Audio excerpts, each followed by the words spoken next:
As a human being, you already instinctively know how to set positive goals for yourself.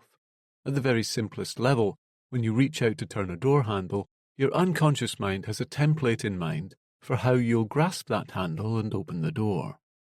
When you make a meal for yourself, you have a goal in mind for how you want it to taste.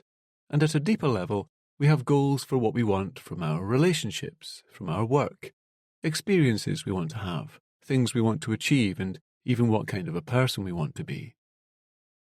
The brain responds really well to this kind of goal-oriented thinking, and it's intrinsic to our nature. Imagine that you've got an incredibly powerful supercomputer between your ears that you can use in whatever way you choose.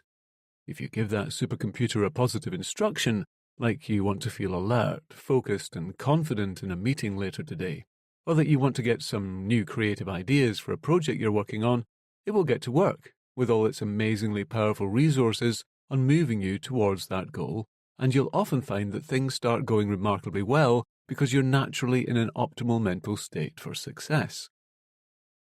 On the other hand, if you're repeatedly asking that supercomputer what could go wrong, or telling it to ruminate about past mistakes, you're sending your brain in a very different direction.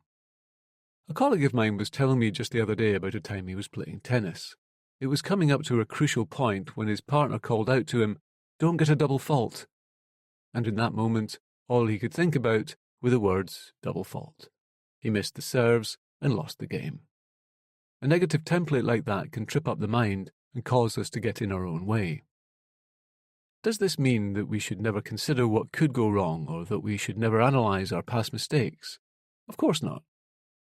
There's real value in keeping ourselves safe and in learning from our mistakes so that we can improve over time.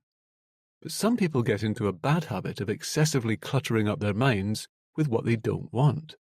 They end up giving their brain endless instructions about not being anxious, not missing the target, or not making a fool of themselves. Sometimes people give themselves a lifelong goal of not being like their parents, not being poor, or not being abandoned.